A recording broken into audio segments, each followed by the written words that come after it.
Welcome to Eternal Journey, the podcast.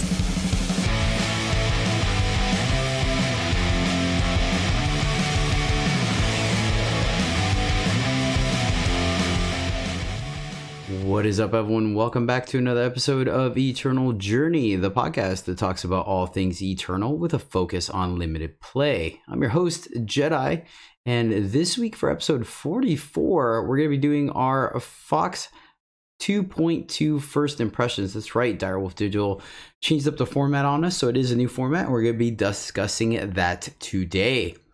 But first off, I want to welcome my guest back. We have John Holio. What is up, John? How are you doing today? Hey, I'm great, Jedi. Awesome. How are you doing? I'm doing pretty good, man. Pretty good. Not gonna lie, I'm enjoying this new format so far, so I'm excited to talk about it. Next up, we have my sheer nemesis in the Force. We have Darth Herman 2. Alex, what is up, buddy?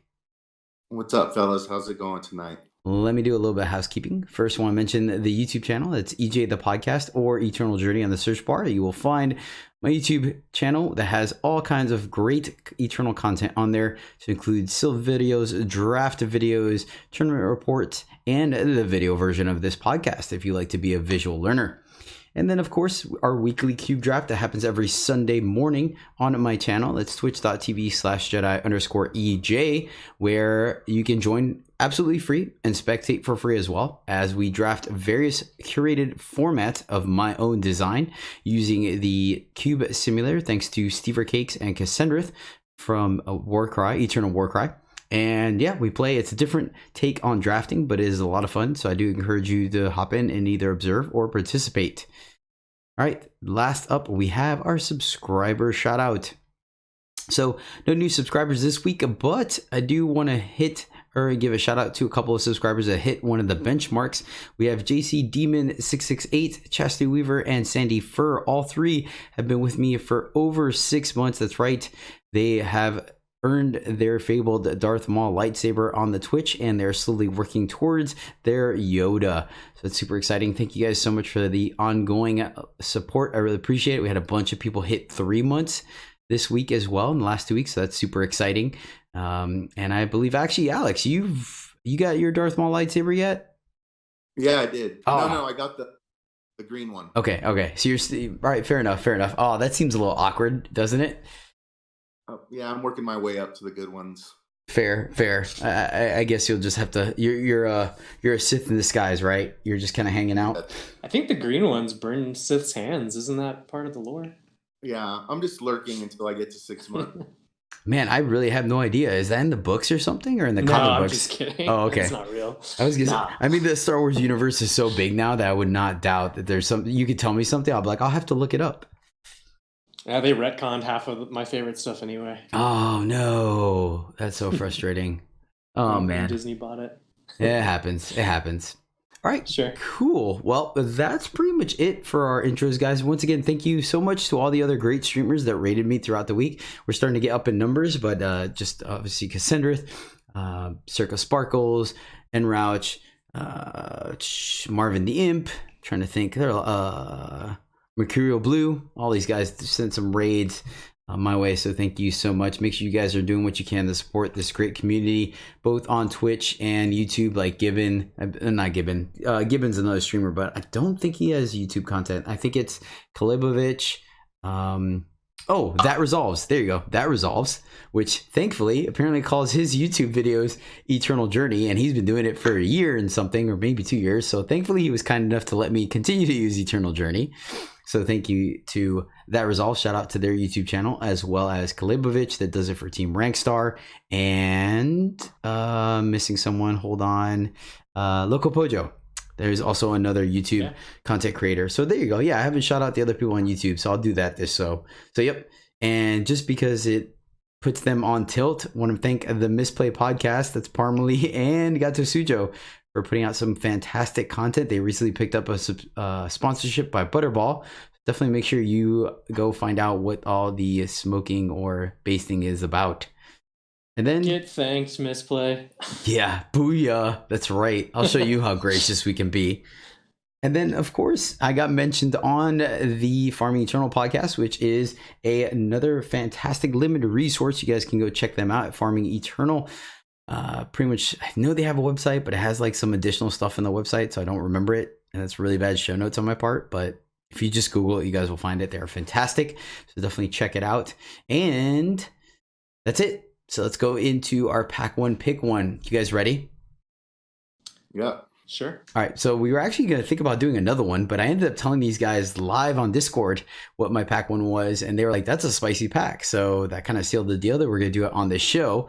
They were trying to cheat a little bit and look at it before we started the show, but sadly, it's a tough pack, so they don't have a decision yet. So you guys are going to get the live look in right now. So starting it up. I got a little extra shift tone at the end there. All right.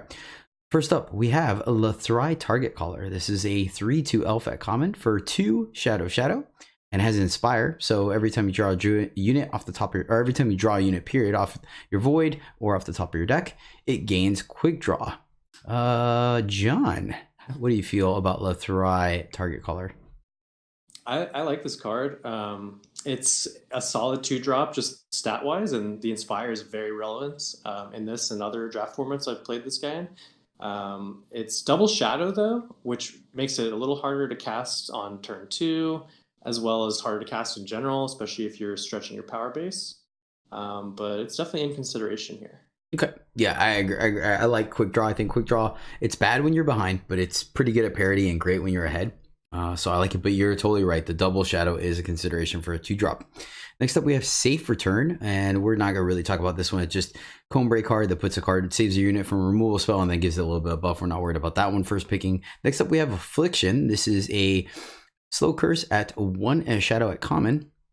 The cursed unit gets a -2/-1, so a slightly watered down torture, but significantly cheaper. Alex, what do you think about Affliction here? I kind of dig this card. I like how it deals with exalted units, how it kind of erases the power toughness bonus that the weapon would give. I mean, it would keep its, life steal or overwhelm or whatever that is, but I kind of like it, especially in the curse deck. Okay, would you take it over Lothrai Target Caller right now? Probably not. Okay, cool, fair enough. Sending it back over to John, we have Downfall. Downfall is a slow spell at common for 5 in Justice. Kill a unit with 5 attack or more, and then Scout. Yeah, I mean, this is a reasonable card. Removal is definitely hard to come by in the format, but not looking to first pick this one, I don't think. Fair enough. Moving right along, we have a newcomer in the draft packs or the curated packs, mind you. Yep. And for those of you who don't know, if these cards don't sound familiar to you, is because we are now drafting the curated packs first. So this is the curated pack that we're going through. We have Dragon Breath. This is a slow spot common for 2 and a blue or primal. It has Mentor. The student deals its attack and damage to an enemy unit. What do you think, Alex? I mean, Primal got a pretty decent removal spell right there with that. It triggers Renown. I mean, that's a pretty good card that tells me maybe Primal's a little bit better than it was before. It's also pretty splashable.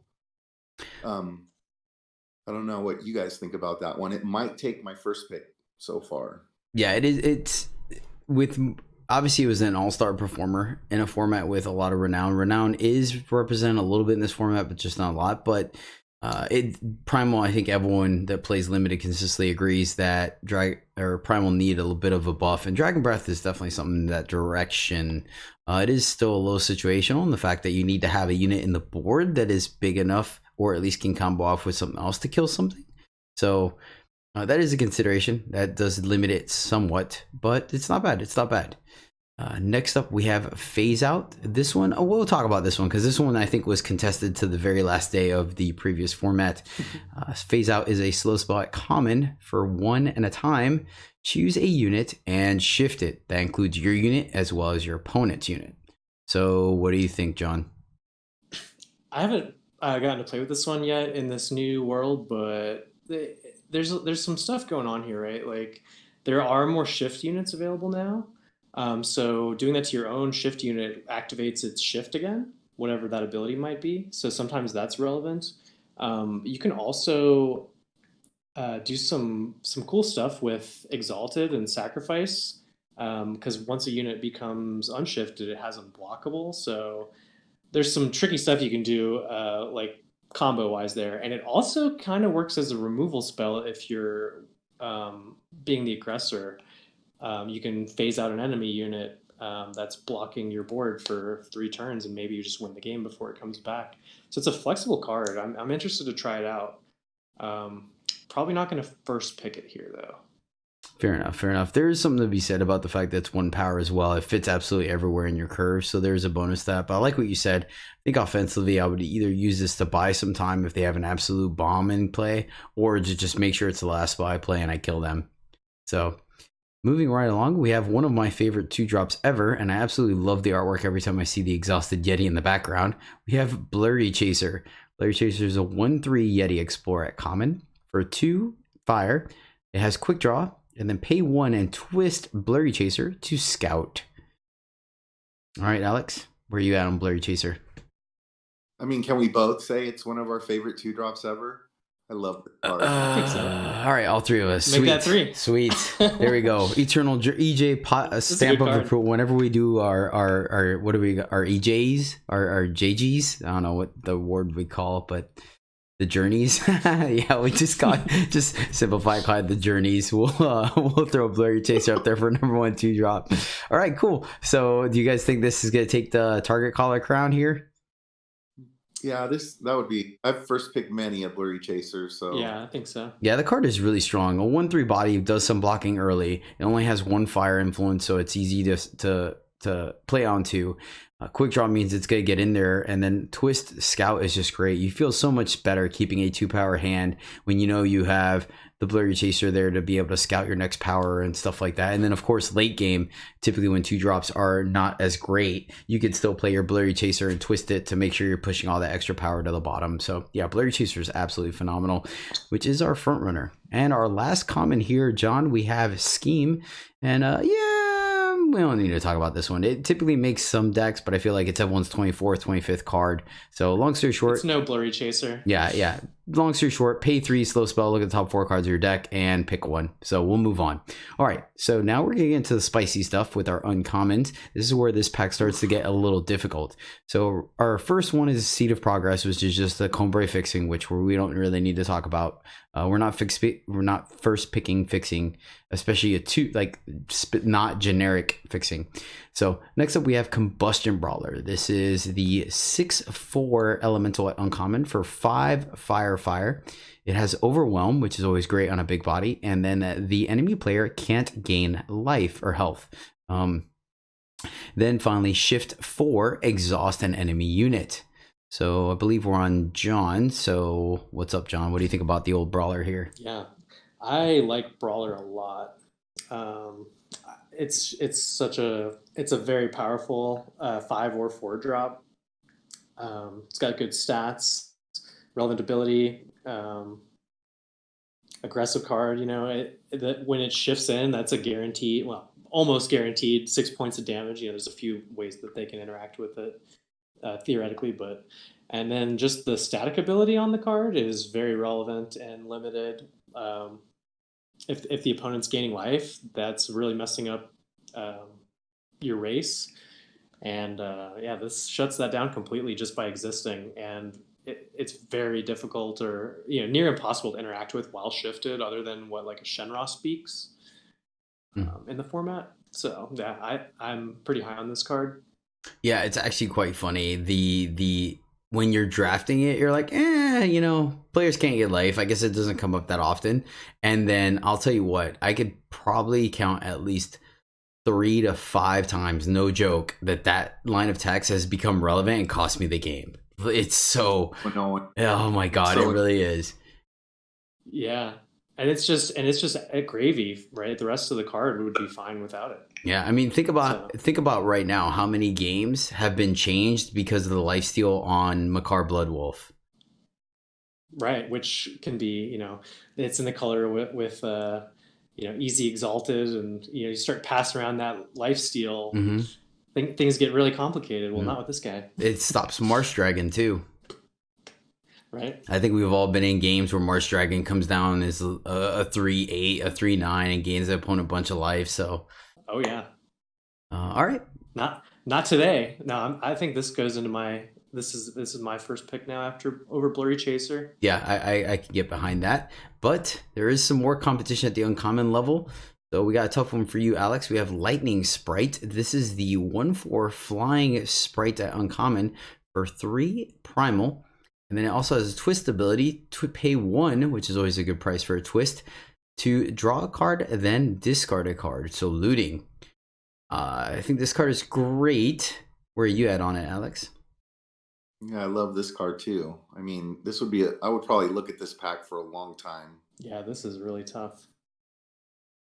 Yeah, it's just a great card. I mean, it's in Primal. I know Primal has a bad rap, but it's a good reason to be in Primal. Well, here's the thing, though, when it comes to Primal. Yes, Primal has sadly been the weakest color in 2 formats now, going on maybe 3, I guess, if you count this change up. We don't know yet. But it doesn't mean it's unplayable. It just means it's not a good primary color, but I think it works just fine as a secondary color. I've lost and won plenty of games with Primal. I feel like you guys could probably say the same thing. It's not one of those things where every time I draft Primal, I'm just like, yep, that was an 03. No, when it's open, I mean, you can, any color that's open in any draft, you can get there, I think. Yep. So just breaking down these two, because we do have a rare that I want to talk about, but breaking down these two, there's a couple of things that I try to do to help me in tiebreakers, because I agree with you guys. I think these cards are both very powerful, both very similar, as not necessarily in functionality, but as far as pick order, if we use that. But sure, here we're talking about a 5-cost spell over a 3-cost spell, and then a double influence spell over a single influence. So those things kind of lead me over to, but of course they're both units. So typically when it comes to a spell or a unit, I lean towards the unit, and then obviously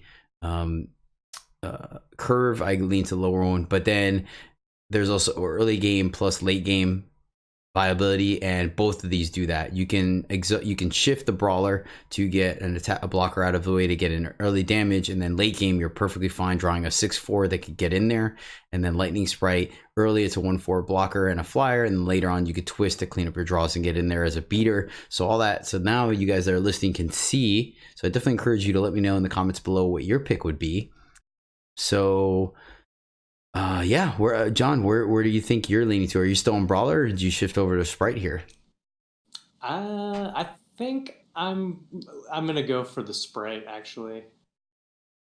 Now, like what? Now, one thing on that is, I'm assuming because of just the lower cost and the single influence. And just, I mean, I think smoothing out your draws in your hand is a really powerful thing to do in limited in general. Now, okay, so let me play devil's advocate here and throw 2 more things at you before I send it over to Alex.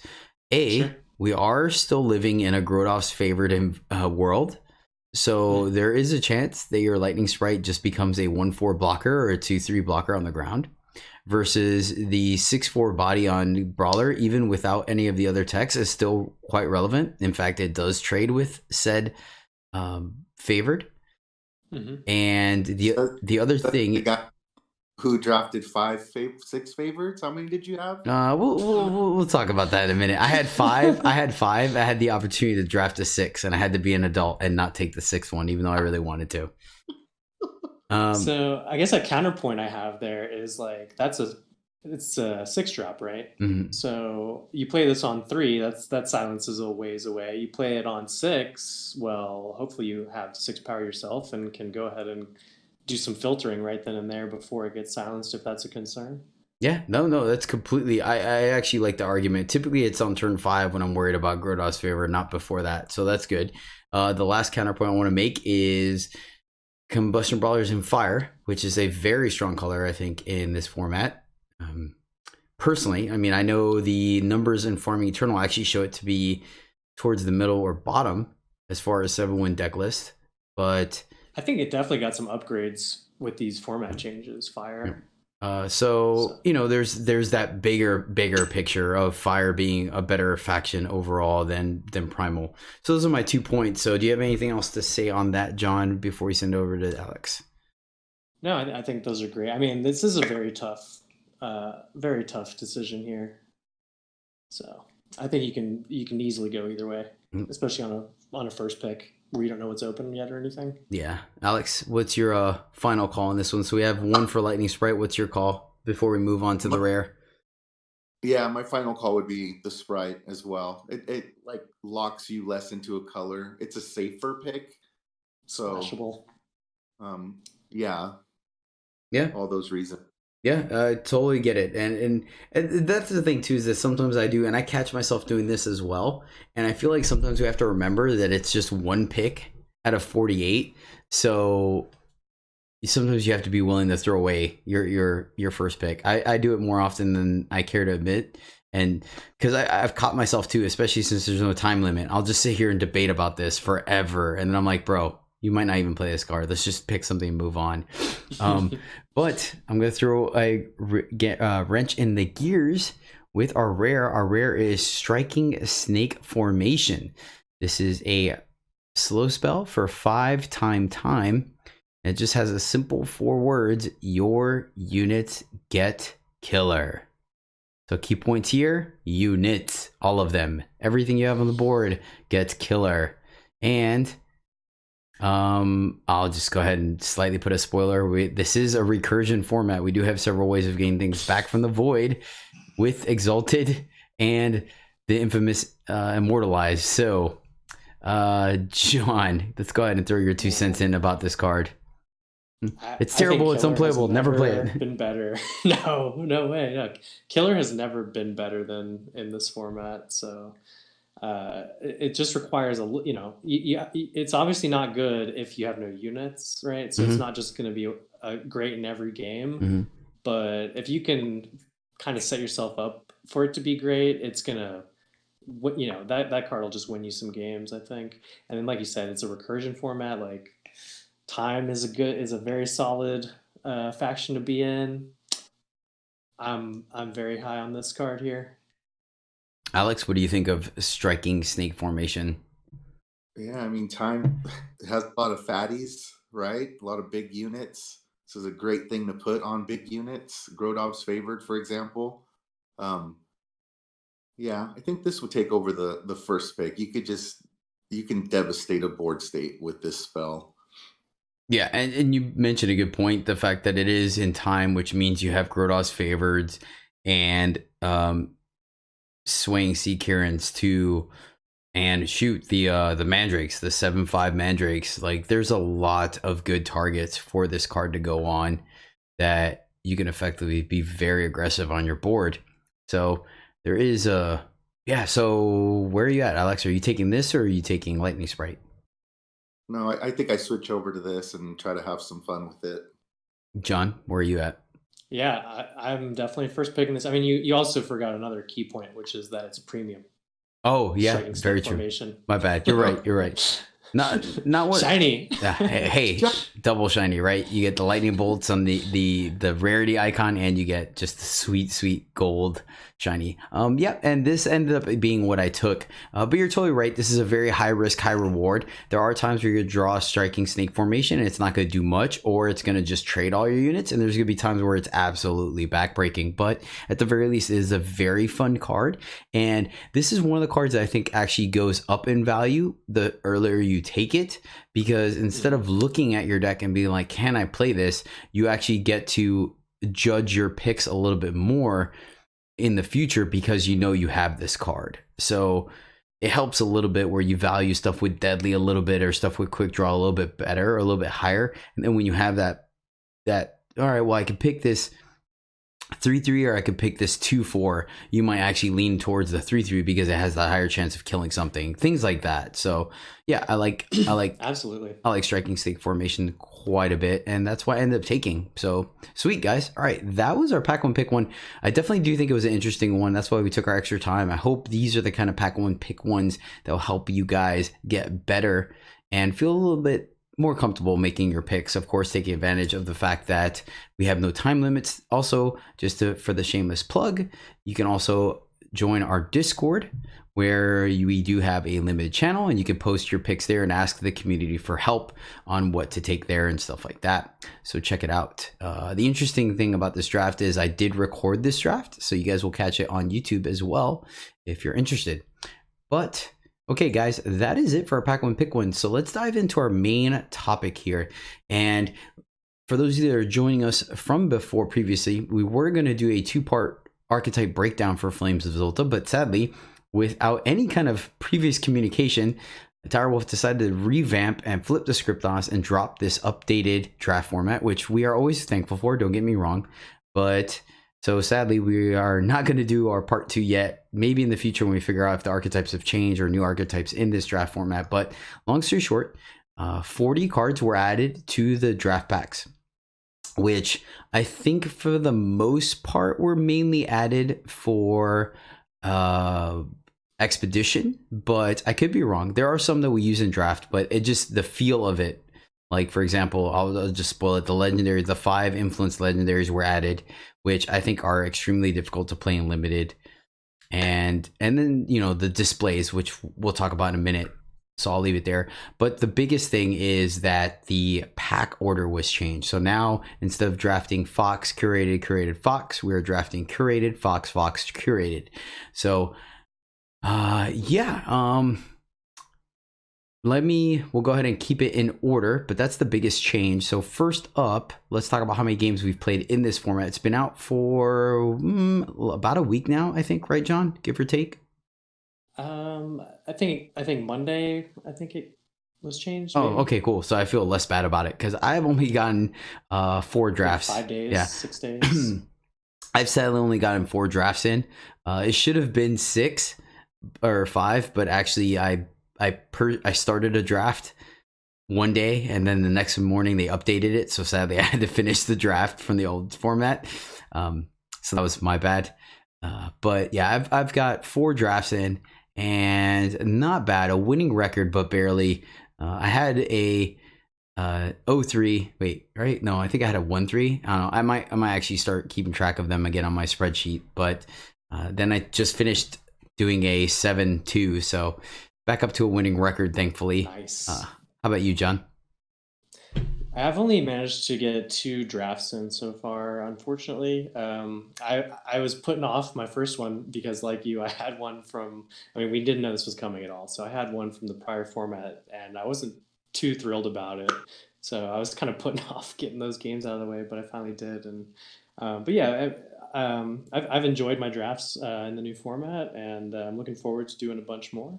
But They've gone pretty well so far. You are, no 7 wins yet, but you're an avid Twitch watcher though too, right? Or viewer, right? Yeah. So yeah, I have a stream up right now actually on one of these screens. Yeah. Great, thanks. Not really paying attention, but it's technically on. Nice save. Got to get those drops, Yeah, no doubt. The Alex, how about you? How many drafts do you got in? 4 drafts. Okay. I think my record is 13-6, but that's because I went 3-3 twice, and then I have a 7-0 in there. So it's like, wait a minute, that was not the math that I was working out. Wow, okay. Is that right? 13-6. That's just not what I was thinking, but yeah, sounds good. All right. Well, we have a resident expert on the podcast today. Right. 2 mediocre drafts and then a 7-0. It's like, all right. It is what it is. Man, 7-0s are hard to come by. Yeah, no kidding. Congratulations. That's awesome. They're fun. Yeah, it just variance makes them quite hard. I think I have 4 right now, which is kind of funny because the first achievement is on 5, but then the next one is like 25. And I'm like, geez, I have no idea how long I'd have to be playing Eternal unless I just tank my rank. So when it resets for the month, it starts me in bronze. That doesn't help. I didn't get Masters last month. I was pretty lazy about getting those last drafts in last month. And I started off in Silver this month. And let me tell you, I still face the exact same opponents. Yeah, especially at the beginning of the month, you have to wait till later in the month, then you'll be able to play all the people and start with your brews and I think stuff. your hidden MMR is still the most influential thing there, not your actual rank, I think. Fair, yeah, I can get behind that. But all right, let's talk about a couple of hot takes, if we will. My first one that I will say and throw this out there right now is that as far as gameplay goes, I actually don't think the biggest change has been to the gameplay. It doesn't necessarily feel like a whole new format to me. I think the biggest changes have been to the actual drafting process. The the fact that so initially we were drafting the payoffs and then hopefully getting the enablers in packs 2 and 3, right? We were drafting those very powerful uh, dual faction commons and uncommons that told us what factions or style of deck to be in. Right? I hate to say archetypes because, like, for example, the Cinder Dragon just is a big flyer. Like, that's not necessarily an archetype, but so we drafted those, and because they were on 2 faction cards, they typically steered you in a direction pretty easily. You know, if you get a Rakano or a Oni, acclaimed artisan pack, pick 5 and 6, it was a pretty clear sign that justice or fire or both were open, and that's the lane. And then you hope to pick up your Onis in packs 2 and 3. Now that you don't get that, you have to pick your enabler. So now you can decide, like, okay, I'm gonna pick this good Oni in pack 1. Yeah, I'm gonna take this medium Oni, and then hope you get the acclaimed artisans in pack 2 and 3, which doesn't sound correct to me. So I guess No. the real quick snippet, I'll make this part short, is just that I guess you have 2 ways of drafting. Either just draft value and hope to see some payoffs in packs 2 and 3, or potentially hedge your bets and go down a lane hoping that you get rewarded in packs 2 and 3. So I could see pros and cons to both of them, but I think that's the biggest thing for me right now is just the fact that the drafting process, it does feel like an entirely new format when it comes to drafting, even if we are holding off to, well, we might see this card in packs 2 and 3. What about you, Alex? What do you think? Like you said, the biggest part, the gameplay is pretty similar because the cards aren't that different. But trying to pick your lane in the first pack is a little bit interesting. So I try to just stay open and pick colors that I know I'm gonna like if I end up being in those colors in packs 2 and 3. It's kind of weird because you're gonna hope to get the enablers in the last pack. And then just kind of hope that your first pack you stayed open enough and picked strong enough cards on their own that it's just gonna work with the second and third packs. I don't know if that makes sense. Yeah, Yeah. it's a little tough because of the fact that the curated packs are designed, considering that I've built several cubes and things like that in draft formats. The When you have these curated packs, it's one of those things where you have to find the cards that generically overlap, because you can't put too many this card belongs in this archetype only, because then you're limiting your draft process and your options for the people drafting. So you have to look at cards where they fit into multiple archetypes within it. So sometimes it's a little tougher to figure out your lane in pack 1, like you mentioned, but then pack 4, you may or may not see those payoffs just based on what the people that are passing you are getting and what they picked up in 2 and 3. I don't know. It's very interesting.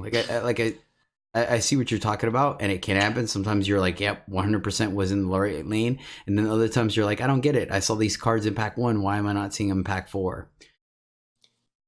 John, what do you think?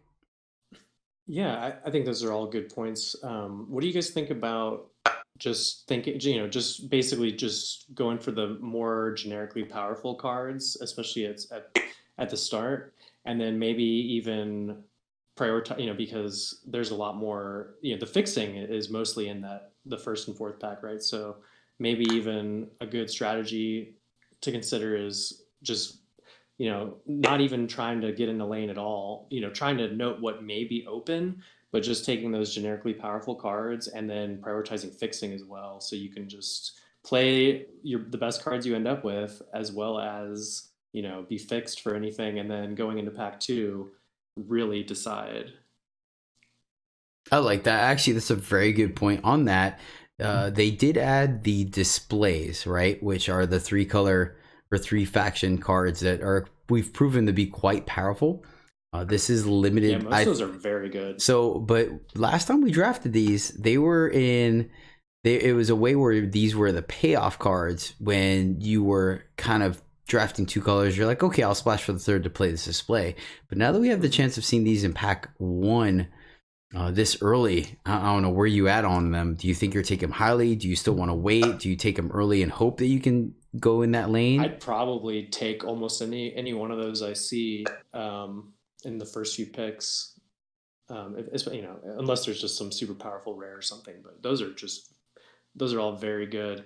And like getting one of those so early, you can start prioritizing fixing immediately. Mm-hmm. Yeah, so definitely not taking out. That's like one of the payoffs available in that first pack, right? We kind of just mentioned like a lot of the payoff cards are in the FoX packs. Well, that's like, one of the payoffs available in the first pack that you can kind of go towards. So one thing that was also done for the curated packs on this update is initially there were cards that were boosted. So despite being extremely large curated packs or a huge pool that added some diversity, they wanted to still narrow it down a little bit and ×3 the packs that were quote unquote boosted. But now they've upped them to ×5. So John, do you want to break down a little bit some of the key cards that they boosted for packs 1 and 4 for us? Sure. Just one quick question for you guys before we get into that. When you were drafting in the prior set, did you really notice the prevalence of those ×3 boosted cards? Alex, you can go first. I don't think I noticed it as much as I do now. Like I see so many Tora test pilots. I mean, that's a ×5 one, right? It is, yeah. Like I think that jump to 5 really made it more noticeable than the 3. That's what I was thinking too. Like I never really noticed the boosting before, but now it's standing out more to me. So I guess upping it to ×5 definitely did something for the pack generation. Yeah, so, I mean it's a huge 800 card pool, pretty much, and like I think it's more like 400. Is that? It's like the curated pack were like 760 cards, and then they have that big 40. Yeah, they're huge. Oh my gosh. I mean, I don't want to be putting false info out there. Like we should double check that, but I'm pretty sure those numbers are pretty close. I know it's a massive number. Yeah, that's for sure. Alex, I'll just have you look it up when John's talking about the breakdown cards. There you go. On that, I will say that like I saw both. I felt like when I was drafting the cards, I didn't notice the ×3, but then I felt when I was playing around cards and my opponent potentially having them, they had them a lot more often, and then I noticed the ×3. So I think I'm with you guys though. I think the ×3. You noticed it more in the gameplay, not the drafting. Yeah. Like interesting. They were key cards, for example, like Steel Weave Shroud and things like that, or certain cards that you were already somewhat used to playing around. Don't get me wrong, I didn't see them all the time, but I felt like I saw them more often.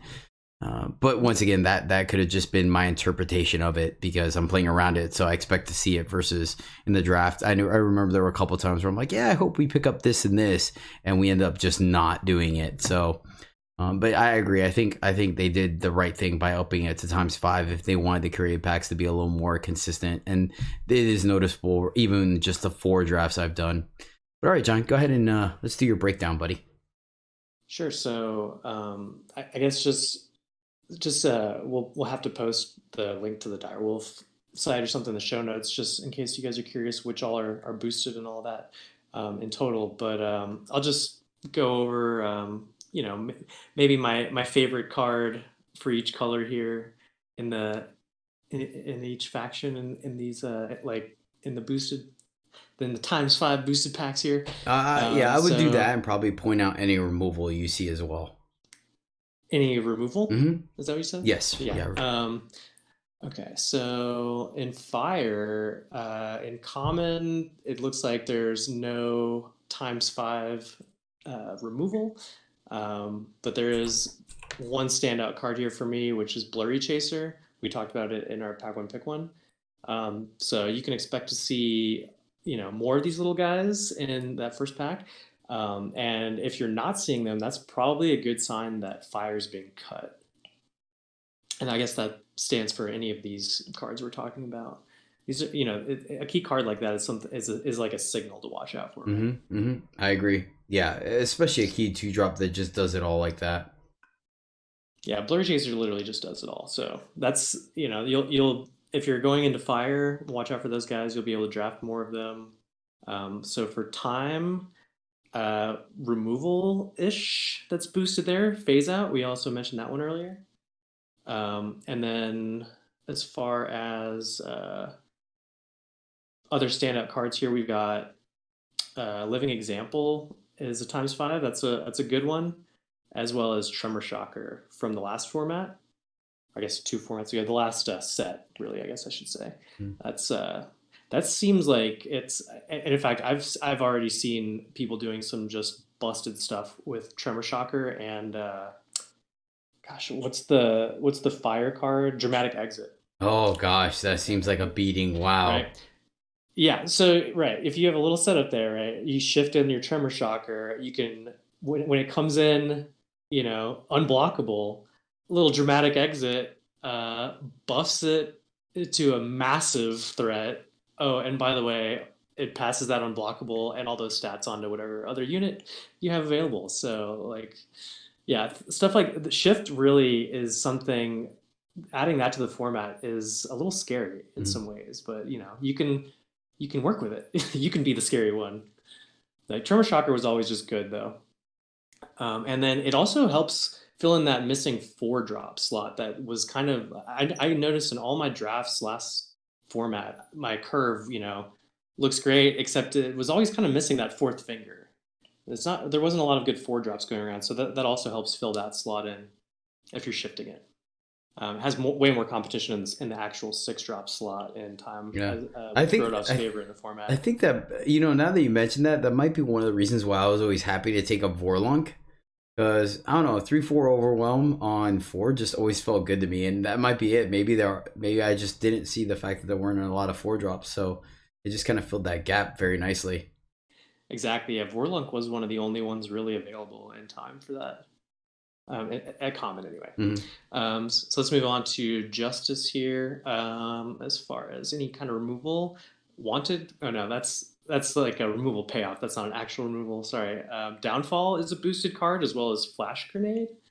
I don't know that. I really liked Flash Grenade in the last format, but I don't know that it's gonna work out to be quite as good as it was because of the lack of relic weapons in general. Like the last format had a relic weapons and relic, armor matters archetype in it, and we don't have that here.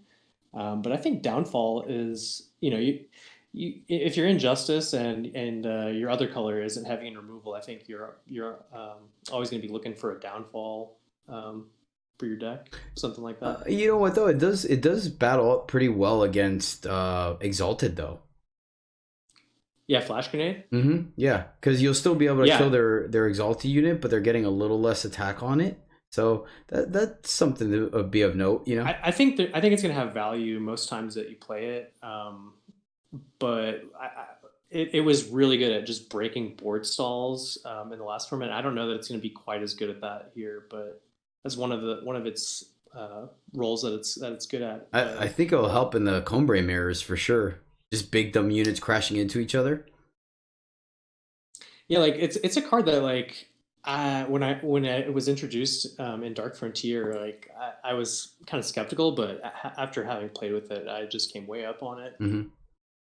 And then we also have in this faction here Tauride Test Pilot, which another Dark Frontier card that's just it was always good every time I played it. Love that guy. Yeah, so that's a ×5. That's another one of those signal cards, I think.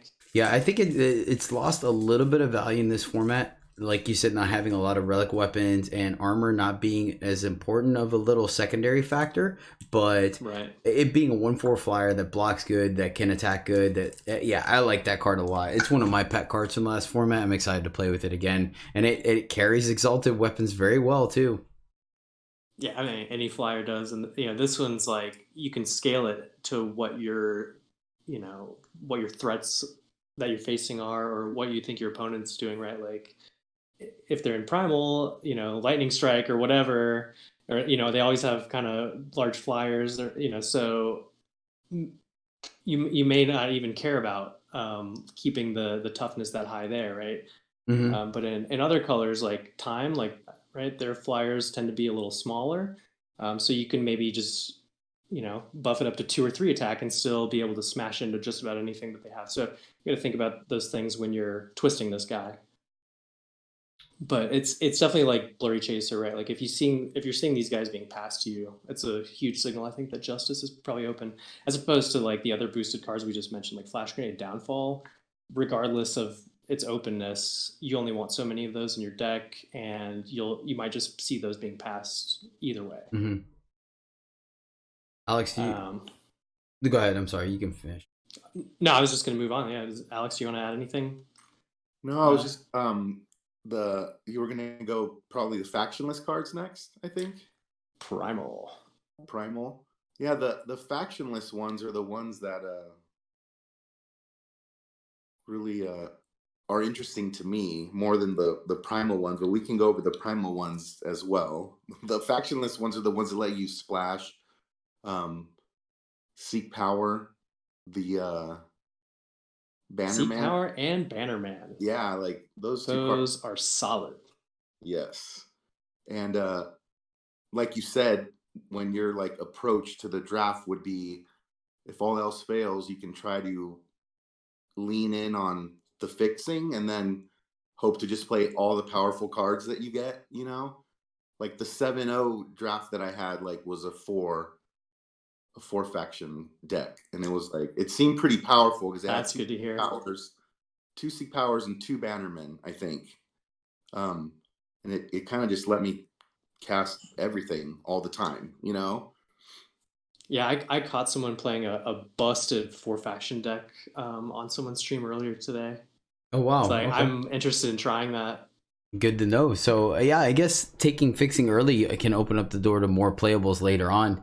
We'll talk about it in a minute though. Let's let John finish the breakdown real quick. Okay, so back to Primal here.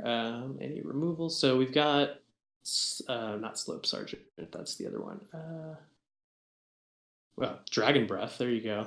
Mm-hmm. That's a boosted removal card in Primal. You see a lot of those. I've seen a lot of those flying as around. well as Static Bolts. It might be might be another good muster enabler. Yeah, that's the thing though with Primal, right? Like, I don't know that Primal even has any, or not. I'm sorry, you said muster. I'm thinking mastery. Ugh, sorry. It can kind of help with both of those actually, but I don't think Primal has any mastery cards. They have the 2/1 flyer that gets you a curse. Okay. And then the 2/4 interloper that I think is just horrible. 2/4. Yeah. That's right. Okay, so but yeah, it can help enable both of those strategies, and while also being a removal spell. But the other thing with Primal is I don't think there's many fatties in Primal in this form. Is that true? There's they're like easy to cap. Yeah, exactly. They're all like the really big cards, like there's like the 5, 6 for 7. Right. So I mean, I think, and you're always basically going to be pairing. It's going to be really hard to do a single faction draft, I guess is what I'm trying to say. So, but it'll be even better with something with some other factions that care about both of those things, like Time, for example. I think would love Dragon Breath because they have both the fatties, they have mastery and muster. Yeah, there's also 6/4 dragon. That one handles Dragon Breath quite well. Oh yeah, of course. Yeah, that's what was I thinking? Yeah, that's a good one. So yeah, it's even a dragon. Yeah. So you get the flavor ones. There. Yeah, there you go. And then the Static Bolt being a time swipe boosted cards. I mean, I think if a 2 deal 2 damage for 2 is probably reasonable in most draft formats. It's not fast, but that just gets better and better the more of these you get, and they can go face. Mm-hmm. So I think that's a good thing to have boosted and available. Yeah, I agree. I don't know that any of these units I'm that excited about. They're all basically Yetis, so there might be some Yeti deck. Yeah, just trying to work now. with the Slope Sergeant. Yeah, I mean, Slope Sergeant's a good payoff. Like that effect of drawing 2 and discarding 2 is usually pretty good. I think it's even better when the card just does it itself, like Gust Rider, for example. But this one's on a much beefier body, and if you can bond it out, then the cost is definitely going to be fine. And the giant that launches them is in the format too. Jotun Punter. It is. It's just not boosted. Yeah. So there's, and we talked about another boosted Yeti, which is Blurry Chaser in the fire packs.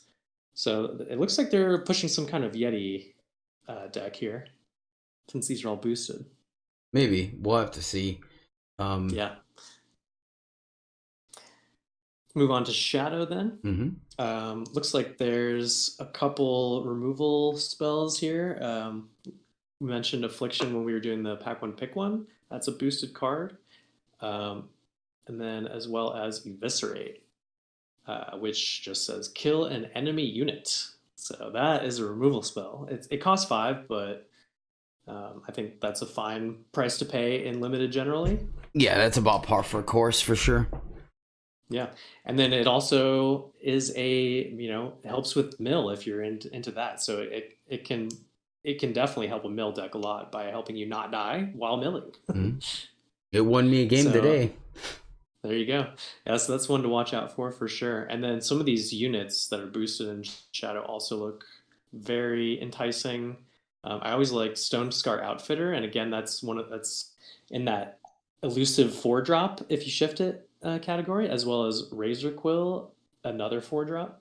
And then I also have always really liked Crooked Alley Guide, and then we also talked about Left Right Target Caller earlier. Like these are all solid commons, and they're all boosted. Yeah, Crooked Alley Guide definitely being one of my pet cards as well. That card just does. I think all those ones we just mentioned probably, if you're seeing those past, that's going to be a signal that Shadow is probably open. Yeah.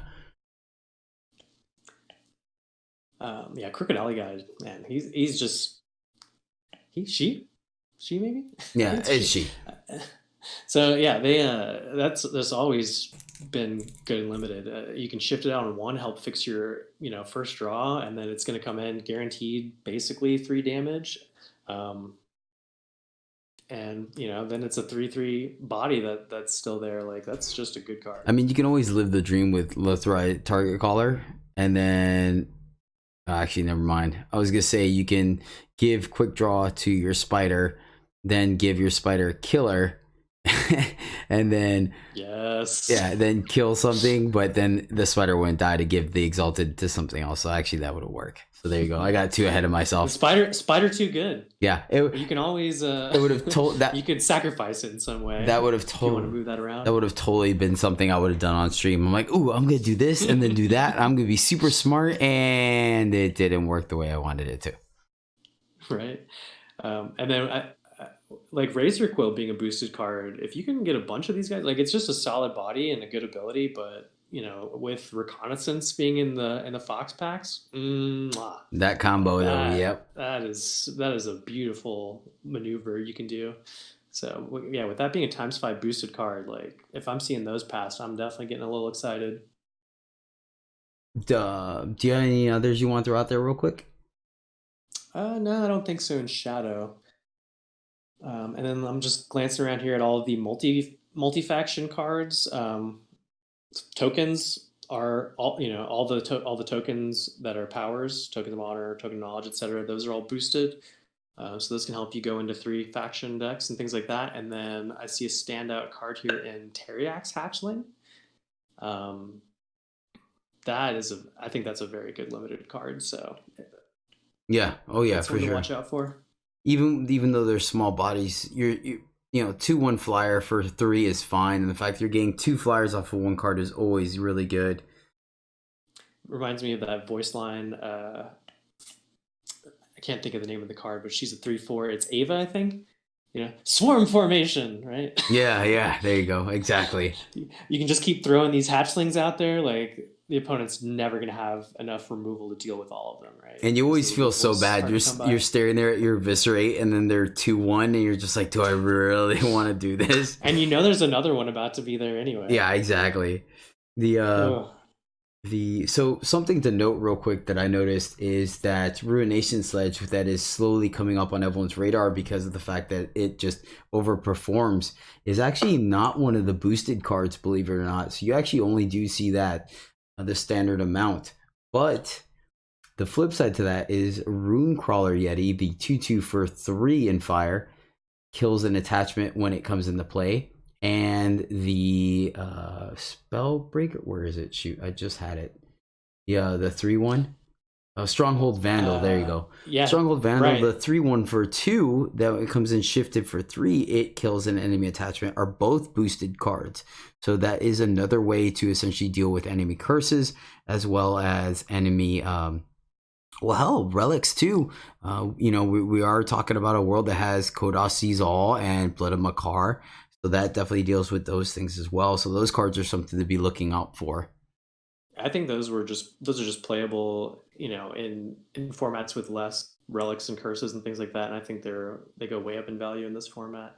In the last few minutes, I was just mentioning the commons, but yeah, these are in the uncommon category, and definitely ones to watch out for as well. I see Cover Fire Marksman in there as well for fire. Oh yeah, double damage. That's so good. I love that card.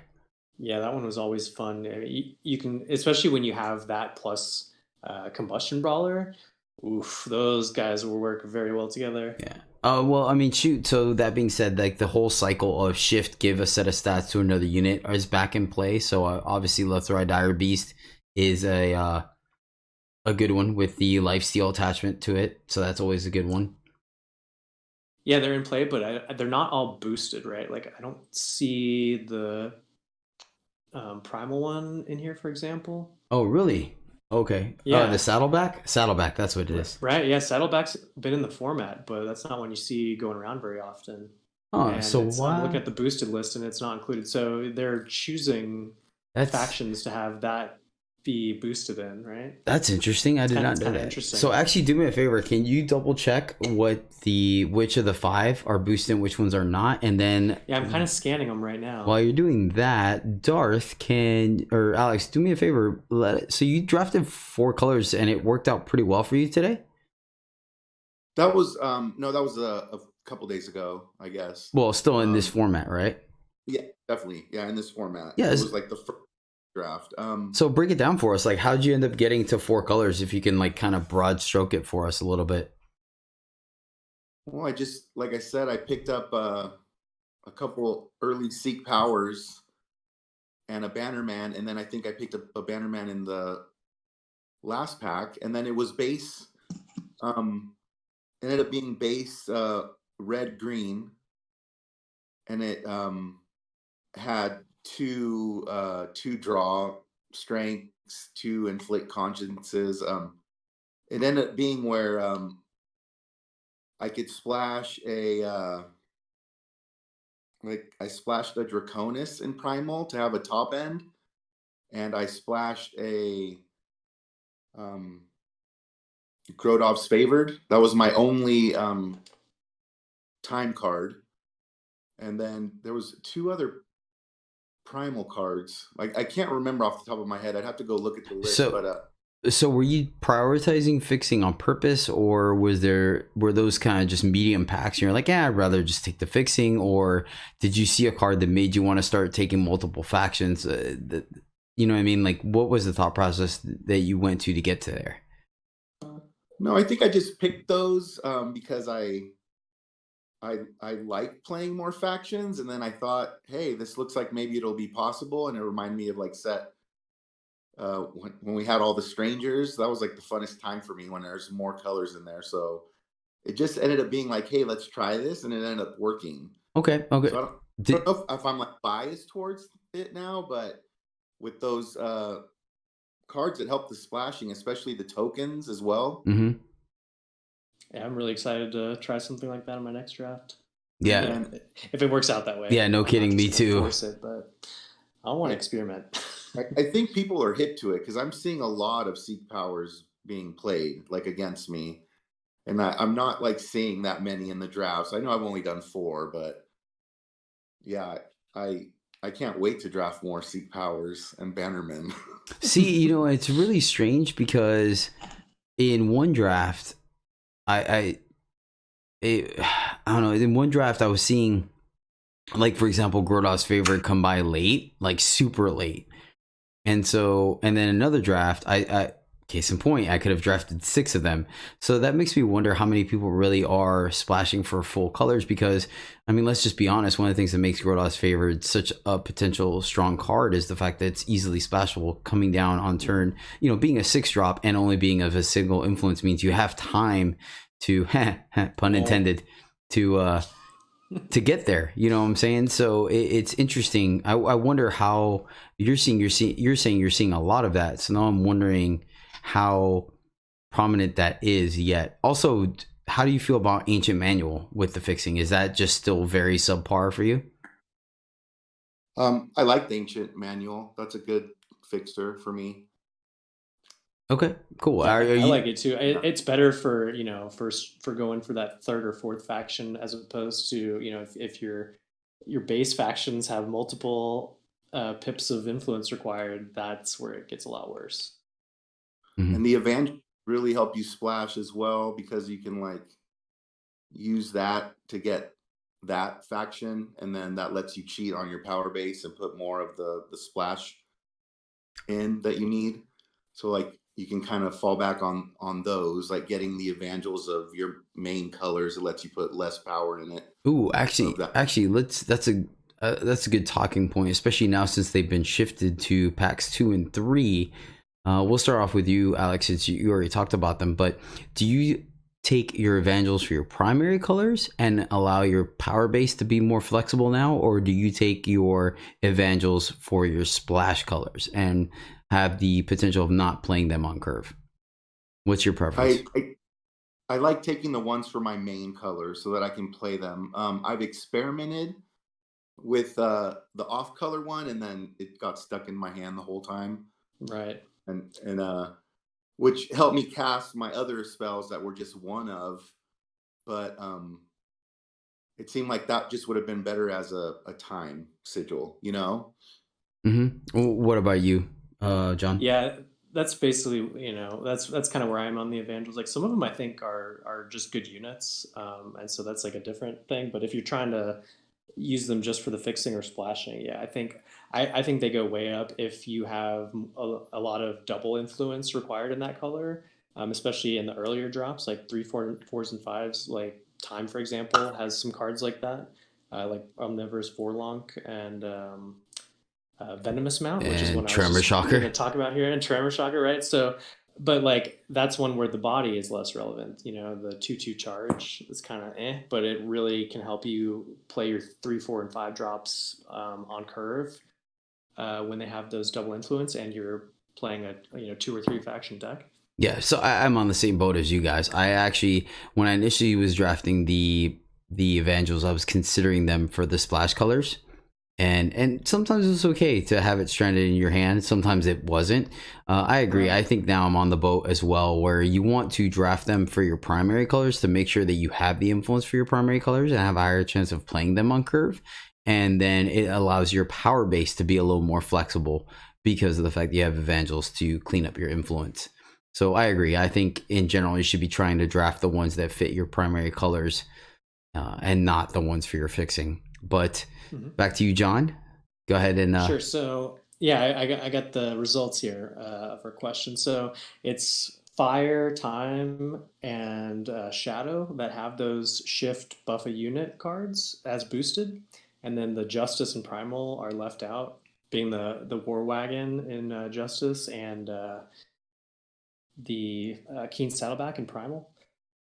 So yeah, the Venomous Mount is boosted in Time there, and then also the Left Right Dire Beast in Shadow, and so it's kind of funny to me because I can understand the War Wagon only because Fire or Justice already has draw strength. So I'm like, okay, cool. They're nerfing because last format it could very well be the same in this format. Combre was the strongest faction combination. But then they end up still buffing the time one, but not the primal one, which primal needs the most love, which is a little interesting to me. Yeah, I'm not, I'm not a game developer, right? So I don't have a lot of insights on why they make some of these decisions, but as a drafter and, user of the end result of their decisions, I'm a little puzzled as well. I mean, I guess I could see a world where they might be considering the Elysian faction, and last thing you want to see is a Grodos favorite come down, silence your flyer, and then they play a saddleback to give their Grodos favored flying to get in there. I mean, I guess that's what they're thinking about, but I don't know. Oh well, like you said, I'm not a game developer. I'm sure they have their reasons, but that is something to consider. So expect to see a lot more deadly, a lot more double damage, a lot more lifesteal, and a little less +3/+3.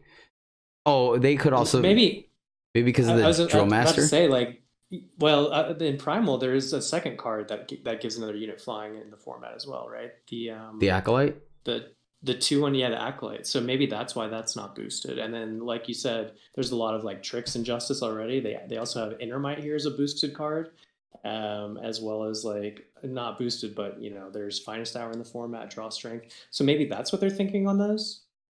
I guess. I mean, I don't know. Do you have a take Just on a it? thought. Yeah, no, for sure. Like I said, I wouldn't know. It's above my pay grade. Right. How do you feel? Have either of you guys seen a difference in the format having stuff like Defiance and Vanquish in it now? I haven't seen those played against me that much or anything like that yet, but I'm sure they'll be making an impact. Yeah, the draft that it was 7-0 was a first pick Defiance, second pick Vanquish, I think. Must be nice. I think those are very good cards. Well, and it's like, what's funny is I didn't even know the Defiance, or maybe I remembered it was nerfed, but luckily Defiance and Vanquish are boosted. Oh my gosh. I didn't try to like cast it on a 3 power unit that was attacking me, or a 3 cast unit, luckily. Because I didn't realize that it was 2 instead of 3, which makes that card not as good. And maybe not a first pick, but I still like that card a lot. I think it's in this draft format, it's probably like very good. I think a lot of 2-drops is a huge chunk of a lot of decks, and a lot of those are very good at being at holding buffs. Like some of the evangels, like the Shadow and Fire ones in particular, are going to be buffed in some way and definitely worth killing. Yes, you get extreme value out of it that way. And then it's also, I mean, at its worst, it's just a fast stun for 1 that you can do on the opponent's turn, and or like if you have bigger units, stunning a double block or something is always relevant too. So I mean, I think a 1-cost fast stun is always going to be a relevant card. But this one has a massive upside as well. I agree with you. It's quite relevant, especially in a world, once again, I go back to it, but with multiple war cries, and then more importantly exalted triggers, you see a lot of smaller units getting buffed quite often. So the fact that you have the ability to combat that, of note, it's a good answer to things like Drill Master and Amory's Choice, which are very powerful, and Draw Strength. So I think Defiance being in the format is going to be granted, it's also Injustice, which is kind of funny, but it does give you the ability to combat things like that, where you're just like, well, if they have Draw Strength, I'm just kind of stuck. Well, now if you block correctly, maybe not necessarily. So that is something to take in consideration. And then the flip side, of course, is Vanquish, which does also help if someone tries to Voltron up a unit and make it very huge. Vanquish is a clean answer to that as well. Do any of you know if any extra silence effects were boosted or added? I didn't quite take a look at that. They added, he's right here in the boosted time slot. Living Offering. Oh, yeah. That card's good. I like that card too. I think it's like passable, and I mean silence is really good in this format, but like I would much rather be playing like a Grotto's Favored or the Archive Curator. But in a pinch, this guy will do the trick. I actually like this card quite a bit. I'll tell you why. One, he comes down early, which is always good. So if you don't have a need for a silence effect, it could still, like, for example, Steel Weave Shroud, right? There's times where you have a good opportunity to play it, but you're like, well, I don't really have a good silence target, so I might wait. This guy you can drop early and either block, just a standard 2/2 or a 3/2, or even get in there for some damage. And what I also like about it, which I don't remember if I've done it or not, it just came to mind, but it actually combos off quite well with things like Immortalize and stuff like that, because of the fact that you can choose when to sack it. So I've done that before. There's a couple of things. I think the card, once again, yeah, you'd rather there's better silence effects, but I think in a pinch, this guy does some work. It's kind of like there with the Headhunter in the Curse deck, where you're not typically excited for Headhunter as a 2/1, even at 1, but the fact that later on it could turn into a Curse and get you some cards, it goes up in value a little bit there. Especially since curses matter. Mm-hmm. Yeah.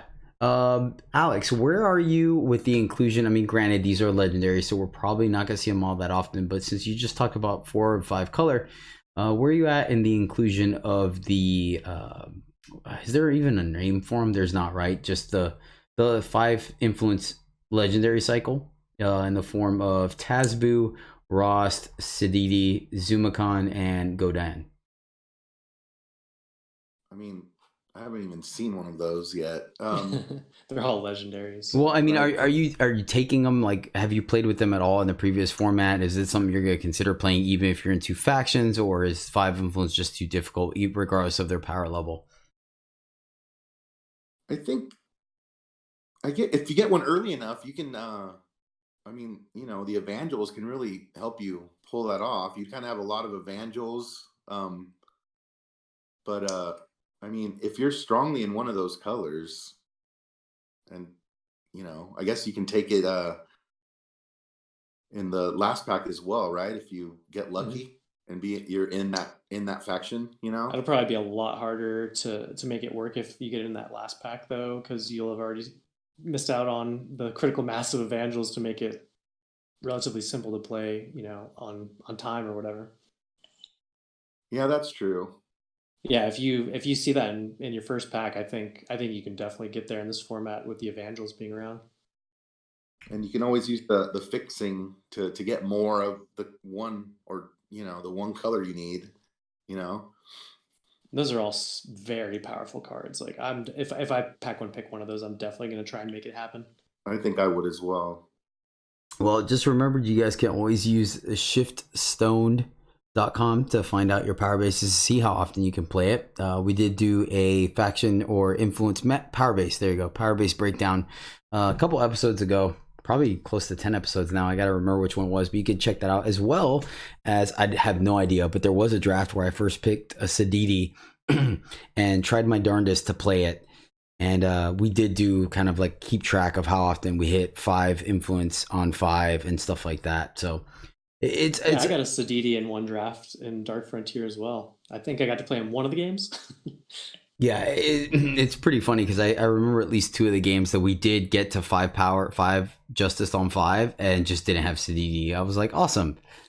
Yeah, you also have to find the card in your 45. So I mean, there's multiple things making it not easy to do, but yeah, there's no doubt about it. There was another draft I did that I took a legendary, and I completely forgot it was in my deck because I think we went like 2 and 3 and we never saw it. I think the one time we saw it was in the final game and it got milled. I was like, oh yeah, we do have that card in our deck. So yeah, there it is. I think I saw that. Yeah, I feel like I saw that as well. I feel like it was actually, I don't think it was legendary. I think it was just was it the Soothing Longbeak or whatever? The 3/1 flyer, I think, might have been in like a curse deck. I don't remember. Either way, it's not that important. All right. Well, I think that's about it. We'll have you obviously talk about the format more as we get some more games in and stuff like that. Is there anything else you guys want to add about the format currently? I need to jam some more drafts and then I'll come back. Yeah, and like I said, I pretty much, for me, I feel like the gameplay is more or less played out the same. I've yet to see a display be played, and then the shift add stats cards are okay, but yeah, it pretty much is still so far feels like a very similar format to me. I think we might end up seeing a little less draw strengths and Grodov's favor just because people are going to be going into different lanes instead of one of those things. Like I've had several people on the Discord tell me like, I feel like you draft a lot of Combre or Combre variants. I'm like, well, if it's open, it's open, but it's really hard because of the fact that you can kind of always play Grodov's favored. So now that, do you think that's one of the reasons you saw so many in your last draft is because that person was just solidly not in time in that first pack? And no, I guess it's from a different person. What am I? No, that doesn't make any sense. You'll look at the draft. Like I said, I uploaded that one to the YouTubes, so you guys can check it out. I think 3 of them were in a row too. I literally think it was pick 3 in pack 2 that I got the first favored, and then it was like favored. I was like, yeah, okay. And then finally, by the time I got to the 6th one, I really wanted to take it, but I think the bottom end of our curve wasn't good enough, so I was like, fine, I'll pass. And we had a tremor shocker, so I was like, okay, 6 drops is a little much. So, absolutely. But yeah, actually, when you guys get the chance, check out that video and let me know offline what you guys think of that draft, if you would have done a couple of things differently, because I thought I was gonna be 3 colors and ended up finishing in just 2, because I thought the third the splash was for 2 draw strengths and a cast in the shadow, but I ended up feeling like I was too greedy. But all right, sweet, that's gonna do it for our Flame of Zolta 2.0 first impressions. Not too bad. Like I said, we'll revisit this in probably a podcast or 2 when we get a lot more drafts under our belt and we have a better understanding of the format. But I do hope this has helped you a little bit towards getting those 7-0 wins and getting you up to Masters, which leads us into our What's the Play. So let's go ahead and dive right into it. This is, let's see, our opponent is at 24 life. We are at 27 life. Our opponent is 1 of 4 with Rakano influence. We are 4 of 4 with Rakano influence. Our opponent has 0 cards in hand. We have 2 cards in hand in the form of Inflict Conscience. So the one cost Justice Curse, that when the unit deals damage, it is destroyed or it kills itself. And then a Defiance, which we just talked about. The 1 cost fast spell, it kills a unit for 2 of cost 2 or less, or it stuns a unit of cost 3 or more. On our side of the board, we have a 2/2 mining team and a 2/2, hold on, let me look up the name because I had it, a 2/2 Flame Fang Charmer that has Infiltrate, make the 3/1 Reckless Flame Fang. And it has a previous buff from a Tinker effect, so it's actually a 4/4 and has not been infiltrated yet, or is not infiltrated yet. Our opponent is attacking us with a 4/5 Oni Ronin, which is the 2/1, but it's buffed with a Drill Master effect, which is a +3/+3 for till the end of turn. From the 4/4 Drill Master that came in this turn. Our opponent has a 5/1 Blurry Chaser that has Inflict Conscience on it, and a 6/5 Oni Patrol. They are currently attacking us with a 4/5 Oni and the 6/5 Oni Patrol. So let's start off with you, Alex. What would you do here? So I think I would Defiance the 6/5, because the temporary buff is on the Oni, well, the Warcry Oni, and then we're at 27 life. So I think I just take the 4 here. And then I basically hope to play a waiting game to try to survive the situation. You could put the Inflict Conscious on a following turn on the 4/4, because the 4/5 goes back to a 1/2. And then you can, depending on what you draw, you can attack and give your opponent the opportunity to block with the 4/4. And then that would just leave just the 1/2 against your 2/2, basically, on the board. And then it's just like a top deck battle after that. I don't know. That's what I would do. It's like a sit and wait, hope your deck gives you the stuff Yeah, do it here. yeah, and that's one of the reasons why I've learned over the years to try to avoid top deck battles as much as I can, because obviously the feel bads always feel worse, but man, do I hate that feeling, because I'm always like, all right, come on, deck, and as soon as my opponent draws 2 pieces of gas and I draw 2 power, I've just like full on tilt. So, what about you, John? Where are you at here?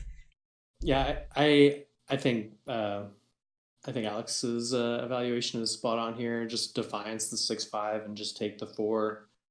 And then I don't I don't even know about necessarily playing the Inflict Conscious next turn without seeing, I guess, what we draw. But I think, yeah, you're kind of at a top deck war at that point. Your life total is plenty high where you can easily just take 4 here, and then you just have a free block on this 1/2 Oni for the following turn. So as I've heard before, don't kill what's already dead, right? That's some great draft advice. So.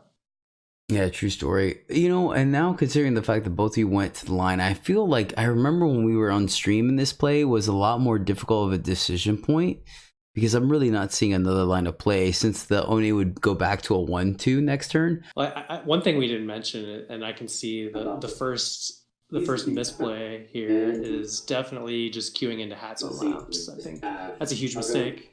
All right, guys, so that's going to do it, which is going to move us into our final segment here, which is the Constructed Corner. So Talomocos is doing a bi-monthly or bi-weekly. I really always get confused on which one that means. Those are easy to mess up. So, anywho, tournament rotating between Throne and Expedition, and this past week's was Expedition, and both myself and John Julio were able to participate. Luckily, the tournament is absolutely free to enter, so why not explore?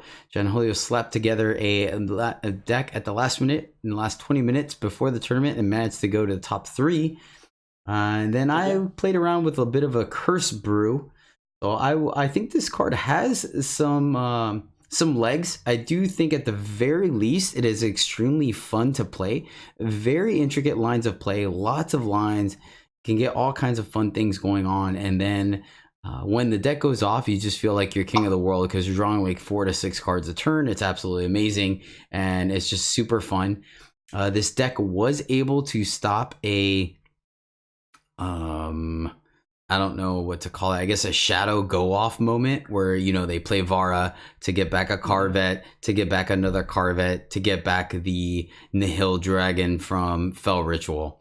And it actually, I lost the time you did it because I had nothing in hand, John Julio.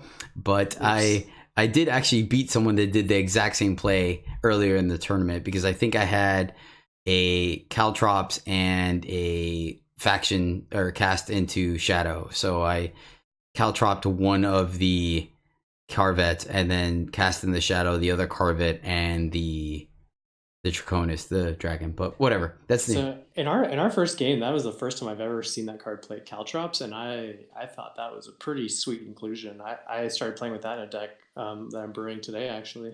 Thanks. Yeah, that was give me some inspiration. That was a little bit of spicy tech. I liked the minus. Caltrops is a curse at rare for 4 Justice. It reads the cursed unit has a -5 attack, which handles most units in Expedition. And then it reads, the enemy player can't play cards with the same name of the cursed unit. So that was a little bit of my counter play tech there, where it could stop a Carvet from coming down or from the Void. It could stop multiple merchants and things like that. So it overperformed. I like that card quite a bit. You got, man, I was a little salty about that, but you got the Thorn Beast off of the Incarnus to sack the Carvet. I was just like, oh. All according to plan. Yeah, I was like, so skillful.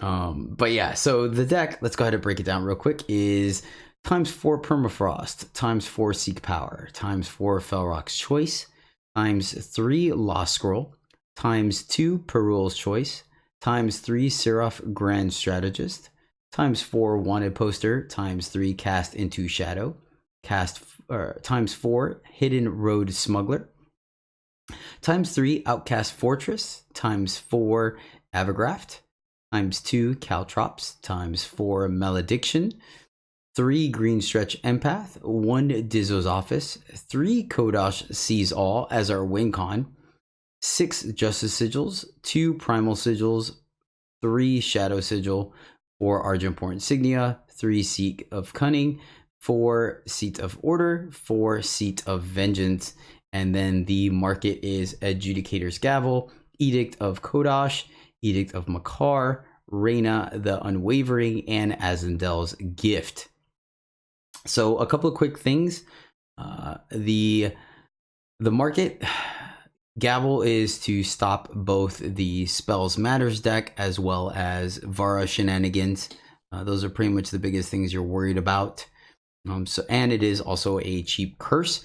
It also doubles as a way to break Aegis, face Aegis, should that be an issue. The 2 edicts are pretty self-explanatory. Azendel's Gift is another curse to close out the game, causing your opponent to discard their entire hand at the end of every turn.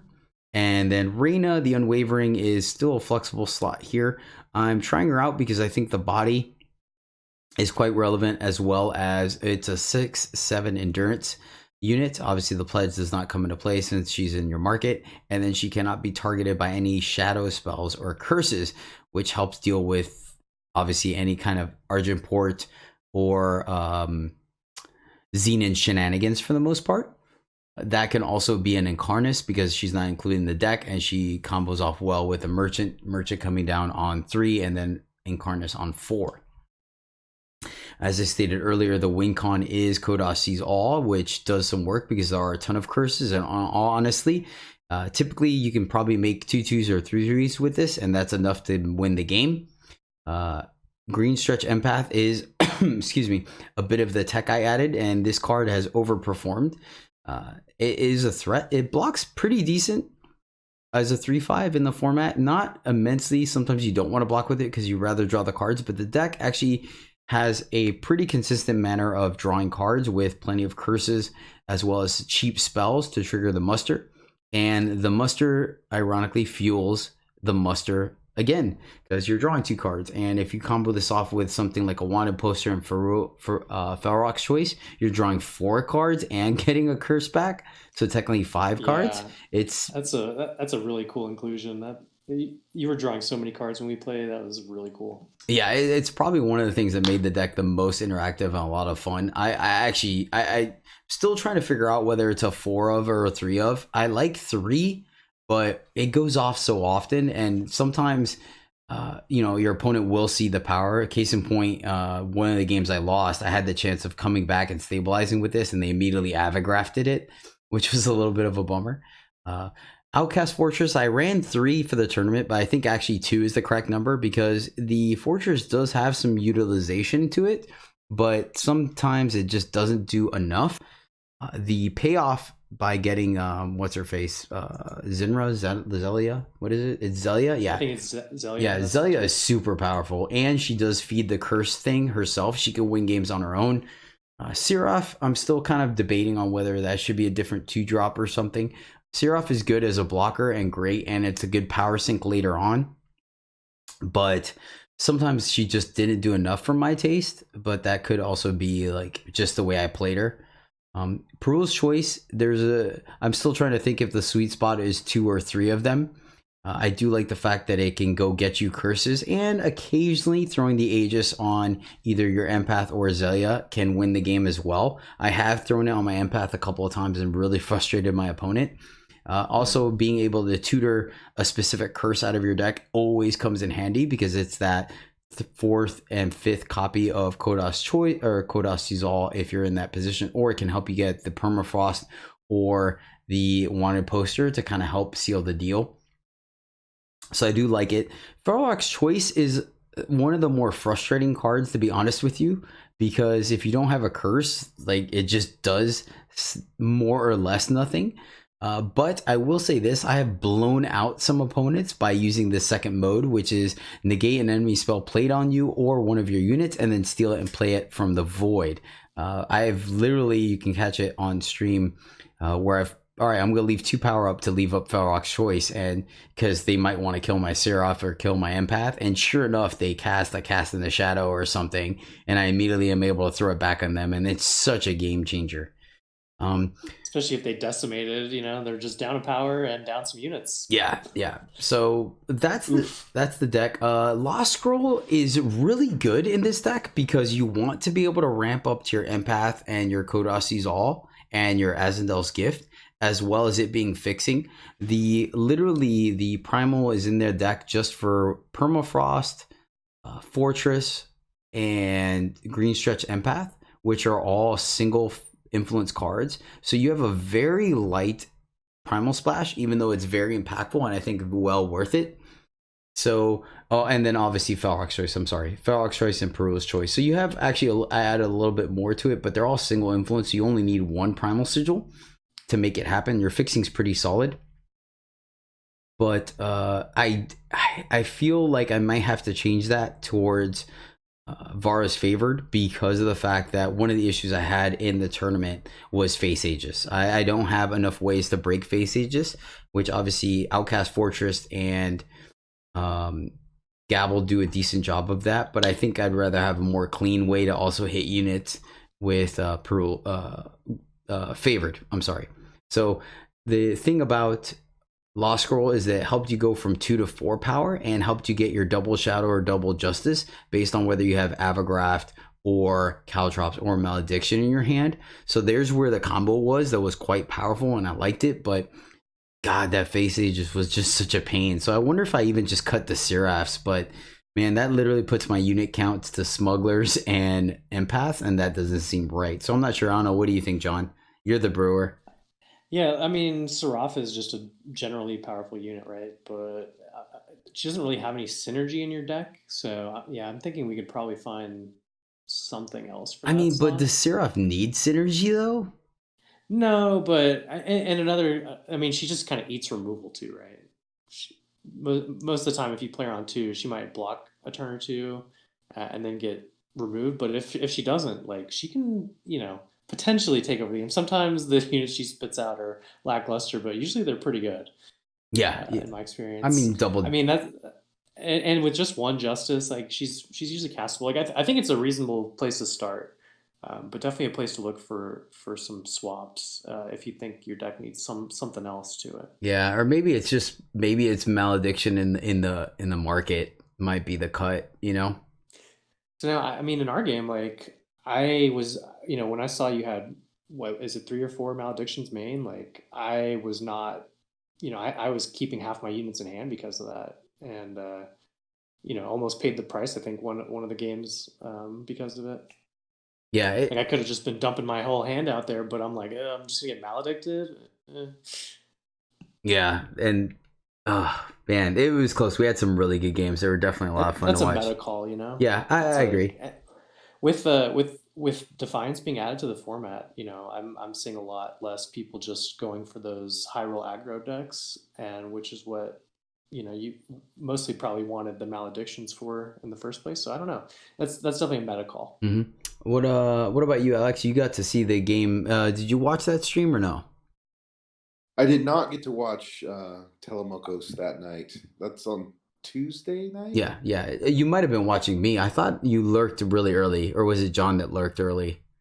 I popped in and said hi. I think Darth or Alex may have as well. Yeah, I popped in. You're on my drive home on Tuesday night, so I can't really Gotcha. Yeah. Man, that's really kind of you. I appreciate that. You guys are sweet. I really appreciate you guys tuning in like that. I do the same thing sometimes. I'll put Twitch on and just listen to it while I'm driving.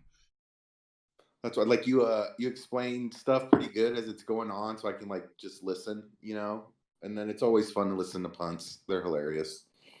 Yep, it's what I'm known for. You just take it so well. Yeah, you take it so good, and you make light of it. Yeah, that's the one. I think that was the first time I ever piped in your chat, Jedi. I was like, man, you're just such a positive, guy. Like, it's just really refreshing. Thanks. to just be around. It feels good. I appreciate that. Actually, it's one of my biggest compliments that I get, and I actually do really appreciate that quite a bit. I really do. It means a lot. That's why it's fun to play Magic against me, because I'm that guy that when people are crushing me, I'm like, that is so cool. Right. I mean, Like, when you're playing for top stakes in a tournament, it's a little frustrating. And you guys saw it a little bit, actually. I not tilted. I was a little disappointed in the tournament on Tuesday. Don't get me wrong. I totally expected this deck not to do well. And then when I went like 2-0 in the tournament and my deck was rocking, I thought I had a shot. And then and then that one Malediction misplay against you.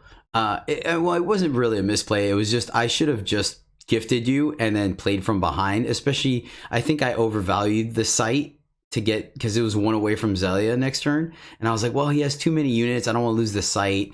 And then I was worried about my life total because I was at 12, and I think you had probably about 8 attacking. Like, I think you had like 12 power to attack with, and then I had 2 blockers, so I was like, I don't know. Yeah, I was deathly afraid of getting gifted that game. I was like, oh god, and I had a handful of awesome cards. I was like, oh, I'm about to get gifted, aren't I? Yeah, I definitely should have. And then one game was just variance where we played to our out, and I went down to 1, and I was like, it's fine. Right. I drew 2 cards, and it was great because it was like 2 removal spells. So I'm like, oh, I'm good. I've got this now. And then you top deck the Vara's Favor to kill me. I was like, yep, there you go. Yep. Like, favorite lethal. Yeah, I definitely I understand. It's a card game. I try to have fun, and at the end of the day, I still have to. One of the things I've mentioned on the podcast before is that we're our own hero, but we're not always the hero in someone else's story. So, for example, that on my side, I was like, oh no, they just had the top deck the Vara's Favor. But when you tell that story, you're like, I got him down to 1. I didn't know if I was gonna make it, and then boom, top deck the Vara's Favor. Top decking because I'm gifted out of my mind over here. Yeah. So the so it's one of those things I get appreciate, and then I still have to appreciate the fact that, like, for example, when we talk about the spreadsheet that we do for tournaments to keep track of our decks and stuff, you can't always assume your opponent played well, and I add that to the notes. Sometimes I don't even mark the games where my opponent, I could easily be like, oh yeah, this deck was 10-1, but then 2 of those wins where my opponent was power stuck. Right. So I play both sides of the coin. There's sometimes where I'm like, hey, like, we won that game, but it wasn't skill based. Like, we got lucky, and then vice versa. So sure, that doesn't really help you evaluate your deck if it was a non-game or whatever. Yeah, and then plus there's plenty of people that go off the salty train. So I try not to be, and just show people that at the end of the game we're still trying to have fun with this game and stuff. So a lot of people do. I think someone subscribed to me because of that. I either punted really bad, or we had the game and our opponent did this awesome play or whatever, and I was just like, wow, that was absolutely amazing. I think if there's one way to go out, that was definitely it. And the guy was like, dude, that's probably the most graceful loss I've ever seen, and they like immediately subscribed. I was like, sweet, thanks. That's so cool. So yeah, I thought it was pretty neat, and it's cool. It makes me feel good. It puts people in better moods, and hopefully lessens the blow when they're not feeling so great about stuff, So yeah. I mean, I have my moments. I'm human like everybody else. I'm sure you guys have been on stream with me when I make too many punts in a row, and I'm like, why am I playing like garbage? But because you're streaming, it's hard. You say that, but then we have people like Kalebovich and Enrouch and Cassendrath that all do great in their streaming. So yeah, that's true. Speaking of which, shout out to Cassendrath that finally made partner. Congratulations to him. Yep, I don't know how long Congrats, he's. Cass. Way to go, Kaz. Yeah. Yep, I have no idea if he listens to the podcast. He probably doesn't, but at the very least, I wanted to give him a shout out. I don't even know how long he's been streaming for. Do any of you guys know? I think he started like maybe last December-ish. I think they got started around the same time. You know what's horrible is I interviewed him on the podcast. I'm almost positive that was one of the questions I asked him, and I don't remember his answer now. And I think it's because I had Matioker since then, and Matioker started streaming more or less the time I did. So yeah, right. I think just a little bit after Kaz. That's awesome. That's super great. I'm very proud of him. But yeah, he deserved it. Yep, shout out to him. But all right, guys, I guess that will do it. We'll call it a show here. I was hoping we were going to end early, but sadly not. So that's all good. I don't mind. I don't mind at all. So let's move into our closeouts. Do you guys have any shout outs to give, or where can people reach you at? John, you could start. Sure. I think I'll stream probably sometime soon. I keep saying I do it once a month, but yeah, maybe twice this month.